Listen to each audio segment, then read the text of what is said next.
국민의당 이상돈 의원 전화 연결합니다. 이 의원님 안녕하십니까? 네, 안녕하십니까? 예. 네. 이 의원님도 이번 예산안 통과 과정에서 국민의당의 존재감이 빛났다, A+ 받았다, 이렇게 생각하십니까? 뭐 밖에서 뭐 그렇게 보는 사람도 있는 모양인데요.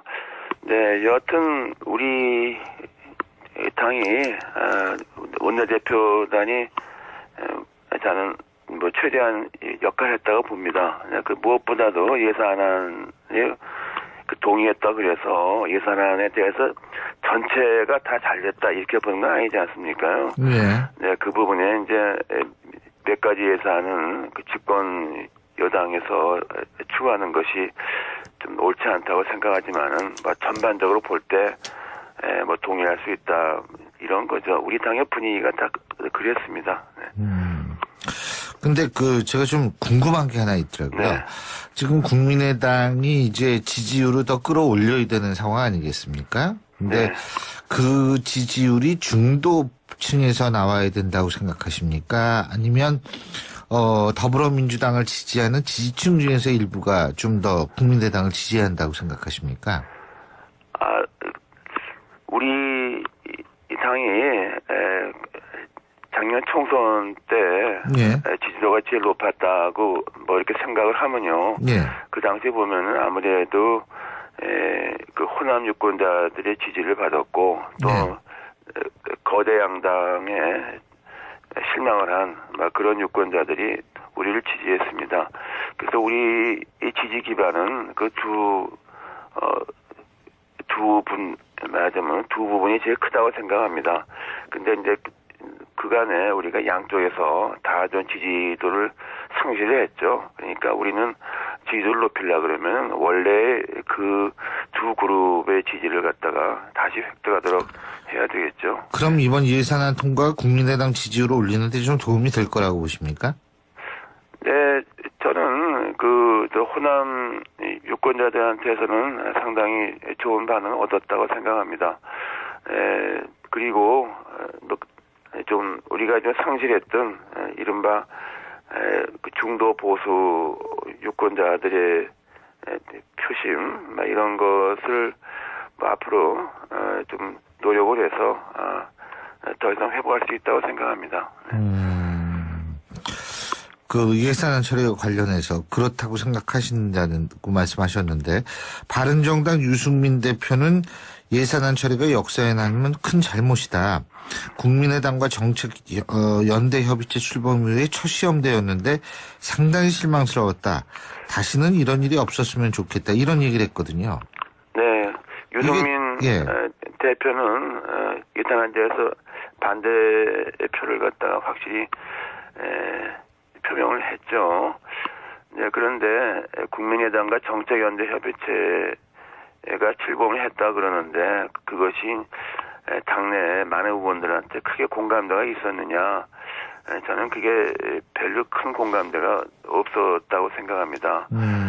그렇게 돼 있고 또 이제 유승민 대표 입장에서 볼 때는 몇 가지 예산은 동의할 수 없고 말하자면은 좀 선을 넘었다 이런 부분이 있습니다. 뭐 최저임금 보존이랄까, 뭐 공무원 대폭 지원 뭐 이런 예산에 대해서 이제 그런 비판을 받고 있죠. 네, 그런데 예산이라는 게 뭐 그런 전체에 다 동의하고 뭐 이러지는 않지 않습니까요? 네, 그러나 여하튼간에 이번을 계기로 해서 뭐 이른바 국민의당과 바른정당과의 정책연대 협의라는 것이 과연 어느 정도 의미가 있을까 저는 뭐 그런 부분에 대해서 좀 회의적이죠. 처음부터 그것이 과연 잘 갈 수 있다고 생각하지는 않았습니다. 예. 자, 그러면 이것도 좀 여쭤보고 싶습니다. 네. 이번 예산안 처리요.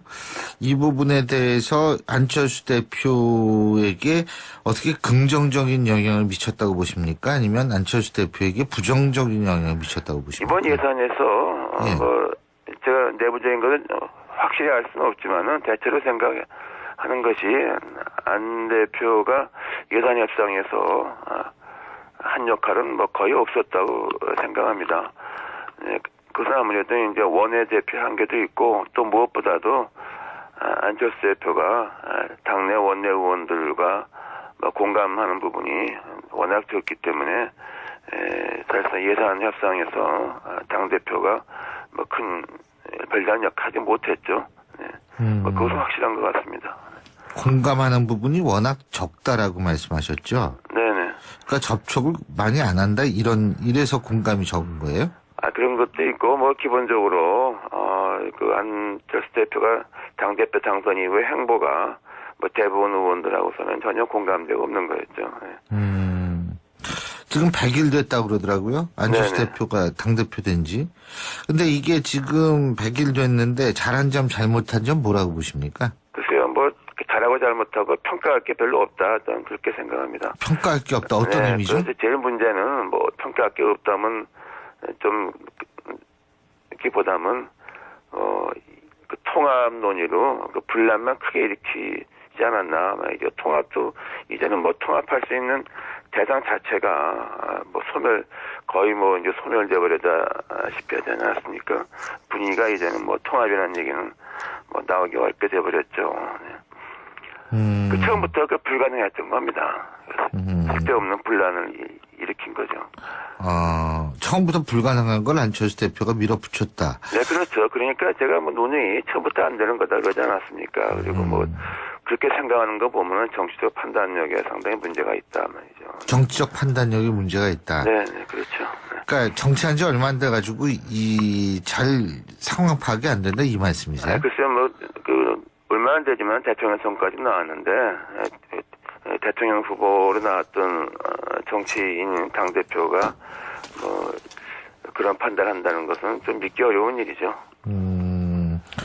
그러면은 지금 안철수 대표의 말을 따를 수 있는 사람들이 당내에 별로 없다 이렇게 생각하시는 거예요? 네, 별로 없죠. 이번에 예산안에 대해서도 이현주 의원, 김중로 의원이 반대하고 이태규 의원이 기권했을 뿐이고 그리고 대부분의 지역구 의원들은 자신들의 지역구 예산안에 대해서 대체로 큰 만족감을 가지고 있는 것으로서 제가 알고 있습니다. 이 최명길 의원이 의원직 상실했죠. 그죠? 네, 그렇습니다. 그래서 이게 이제 안철수 대표로서는 또 더 큰 타격이 올 것이다 이런 얘기를 하는데 여기 동의하십니까? 네, 그런 부분이 있죠. 최명길 의원이 최명길 의원, 이현주 의원, 그다음 이태규 의원 이렇게 세 의원이 안 대표의 통합 드라이브, 바른정당과의 통합 드라이브에 가장 앞장서 있었죠. 그리고 제가 누누이 말씀드린다만 이런 몇몇 의원들과 당 대표의 이 이른바 통합 드라이브가 대다수 의원들한테 이렇게 공감대를 가졌던 게 아닙니다.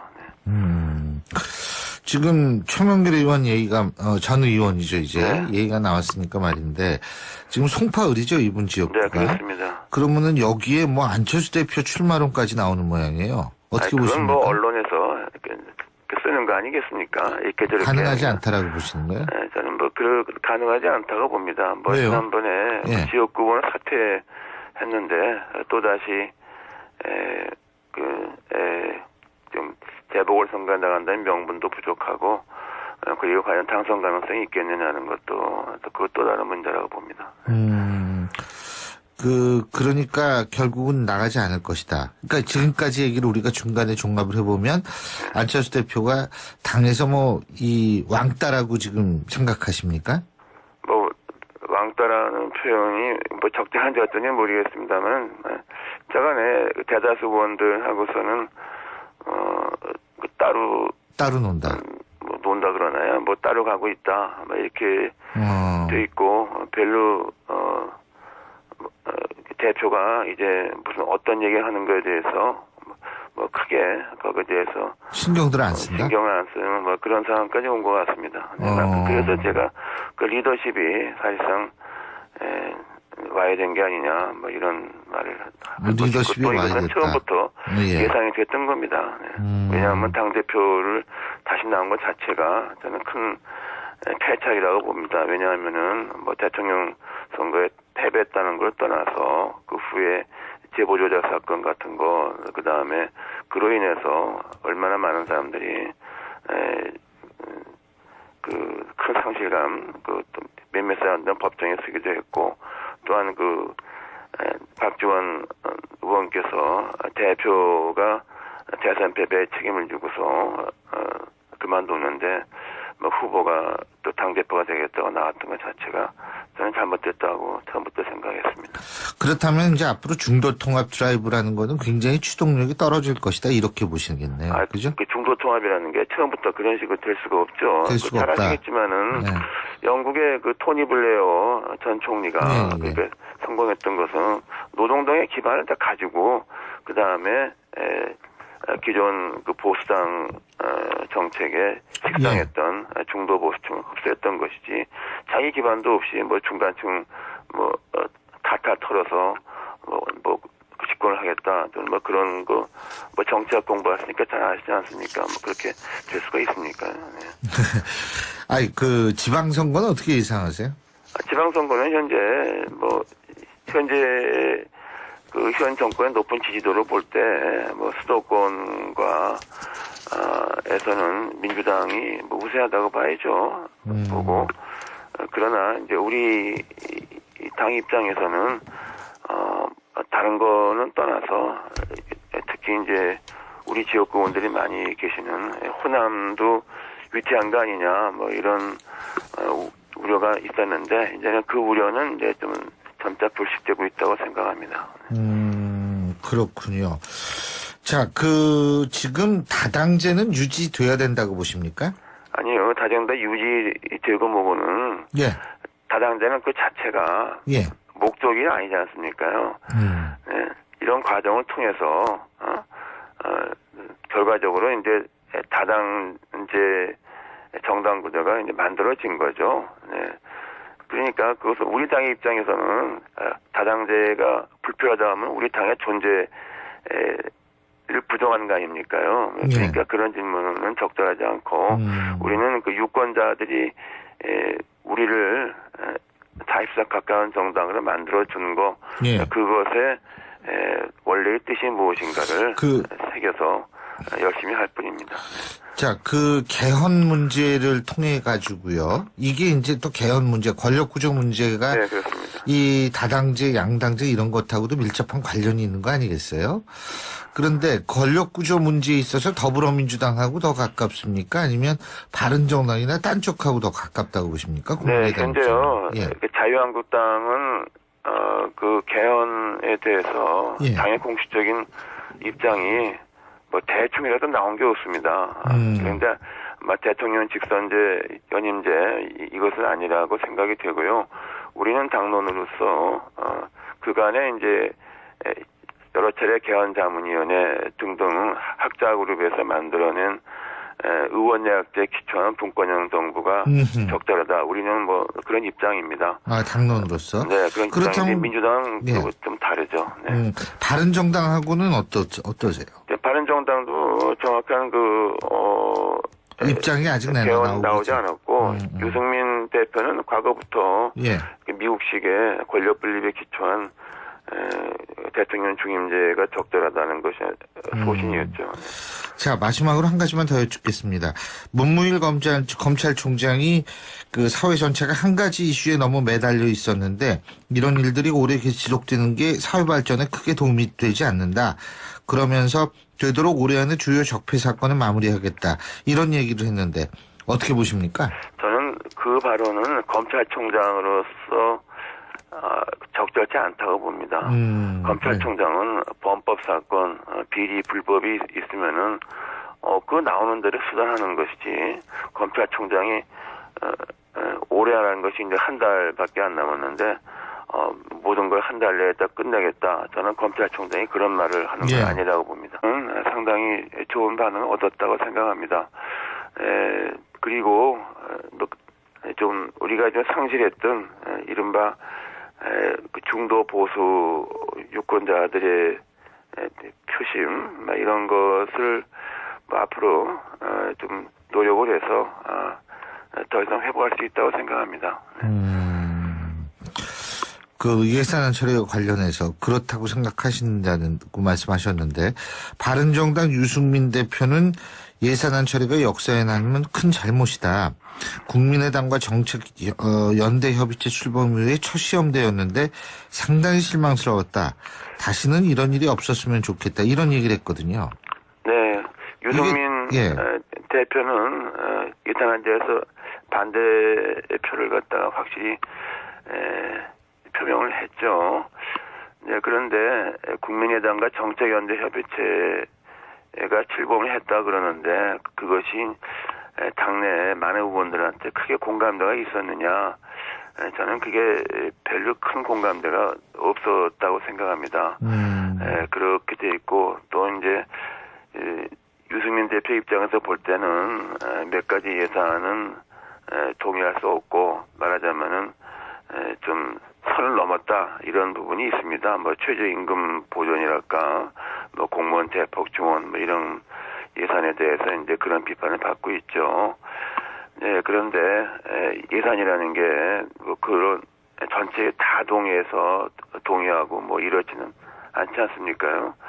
네, 그러나 여하튼간에 이번을 계기로 해서 뭐 이른바 국민의당과 바른정당과의 정책연대 협의라는 것이 과연 어느 정도 의미가 있을까 저는 뭐 그런 부분에 대해서 좀 회의적이죠. 처음부터 그것이 과연 잘 갈 수 있다고 생각하지는 않았습니다. 예. 자, 그러면 이렇게 이것도 좀 여쭤보고 싶습니다. 네. 이번 예산안 처리요.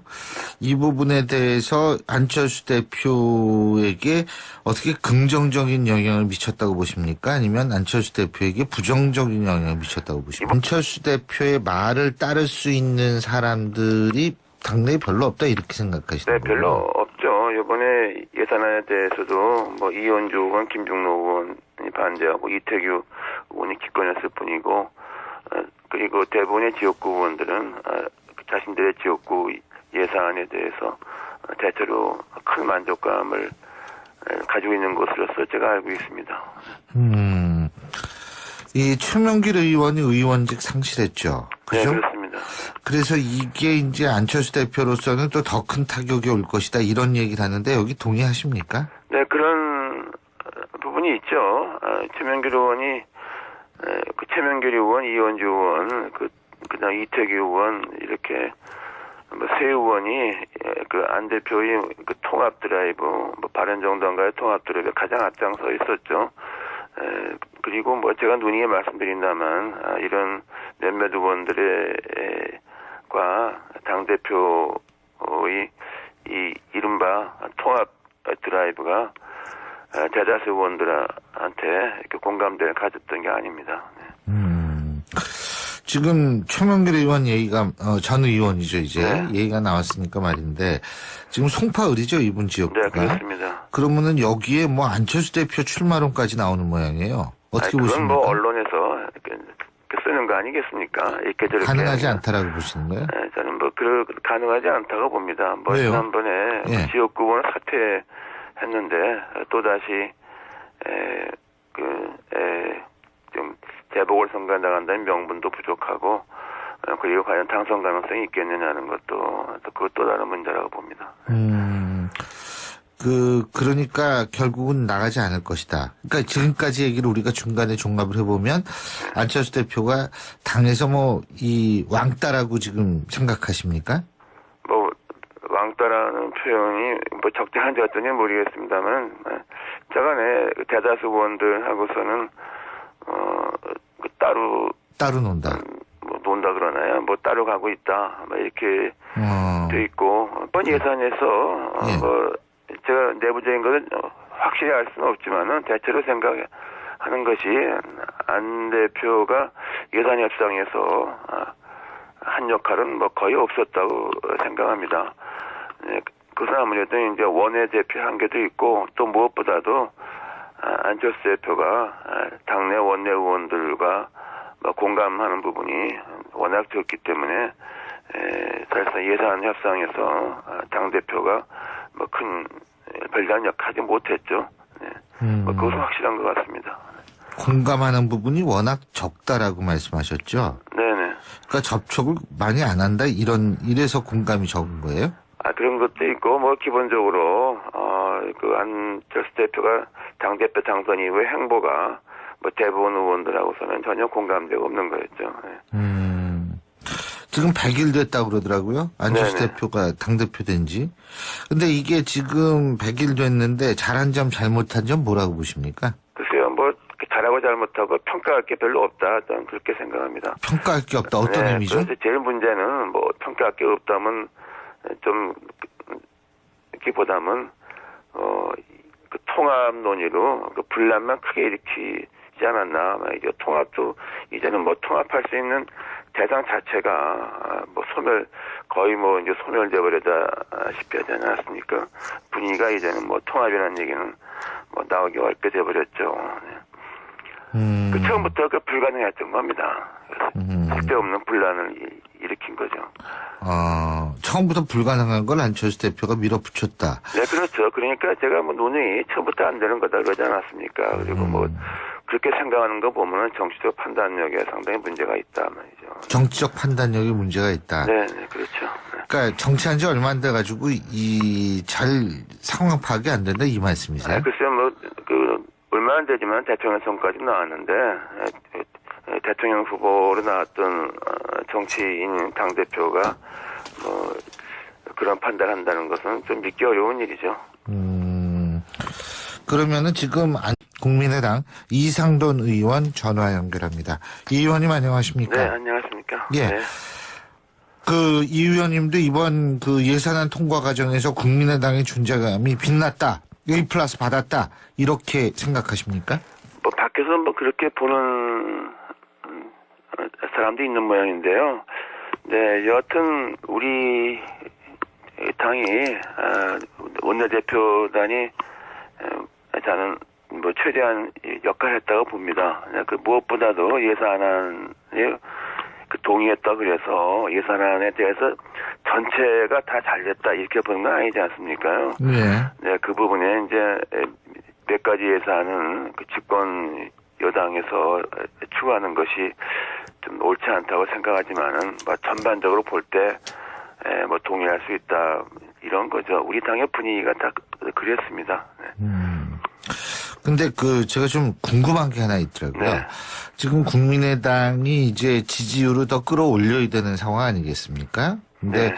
그 지지율이 중도층에서 나와야 된다고 생각하십니까? 아니면 더불어민주당을 지지하는 지지층 중에서 일부가 좀 더 국민의당을 지지한다고 생각하십니까?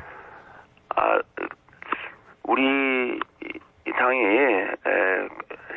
작년 총선 때 예. 지지도가 제일 높았다고 뭐 이렇게 생각을 하면요. 예. 그 당시에 보면은 아무래도 그 호남 유권자들의 지지를 받았고 또 네. 거대 양당에 실망을 한 막 그런 유권자들이 우리를 지지했습니다. 그래서 우리 이 지지 기반은 그 말하자면 두 부분이 제일 크다고 생각합니다. 근데 이제 그간에 우리가 양쪽에서 다 좀 지지도를 상실을 했죠. 그러니까 우리는 지지도를 높이려 그러면 원래 그 두 그룹의 지지를 갖다가 다시 획득하도록 해야 되겠죠. 그럼 이번 예산안 통과가 국민의당 지지율을 올리는데 좀 도움이 될 거라고 보십니까? 네, 저는 저 호남 유권자들한테서는 별로 대표가 이제 무슨 어떤 얘기를 하는 거에 대해서 뭐 크게 거기에 대해서 신경들 안 쓴다? 신경을 안 쓰는 뭐 그런 상황까지 온 것 같습니다. 네, 그래서 제가 그 리더십이 사실상 와야 된 게 아니냐 뭐 이런 말을 리더십이 또 와야 이것은 됐다. 처음부터 예. 예상이 됐던 겁니다. 네. 왜냐하면 당 대표를 다시 나온 것 자체가 저는 큰 패착이라고 봅니다. 왜냐하면은 뭐 대통령 선거에 패배했다는 걸 떠나서 그 후에 제보조작 사건 같은 거, 그 다음에 그로 인해서 얼마나 많은 사람들이 그 큰 상실감, 또 몇몇 사람들은 법정에 서기도 했고, 또한 박지원 의원께서 대표가 대선 패배에 책임을 지고서 그만뒀는데 뭐 후보가 또 당대표가 되겠다고 나왔던 것 자체가 저는 잘못됐다고 처음부터 생각했습니다. 그렇다면 이제 앞으로 중도 통합 드라이브라는 거는 굉장히 추동력이 떨어질 것이다 이렇게 보시겠네요. 그죠? 그 중도 통합이라는 게 처음부터 그런 식으로 될 수가 없죠. 될 수가 잘 없다. 아시겠지만은 네. 영국의 그 토니 블레어 전 총리가 네, 그러니까 성공했던 것은 노동당의 기반을 다 가지고 그 다음에 기존 그 보수당 정책에 식상했던 중도 보수층을 흡수했던 것이지 자기 기반도 없이 뭐 중간층 탈탈 털어서 뭐 집권을 하겠다 또는 뭐 그런 거 뭐 정치학 공부하시니까 잘 아시지 않습니까? 뭐 그렇게 될 수가 있습니까? 네. 아니 그 지방선거는 어떻게 예상하세요? 지방선거는 현재 그 현 정권의 높은 지지도를 볼 때 뭐 수도권과 에서는 민주당이 뭐 우세하다고 봐야죠. 보고 그러나 이제 우리 당 입장에서는 다른 거는 떠나서 특히 이제 우리 지역구 의원들이 많이 계시는 호남도 위태한 거 아니냐 뭐 이런 우려가 있었는데 이제는 그 우려는 이제 좀 점차 불식되고 있다고 생각합니다. 그렇군요.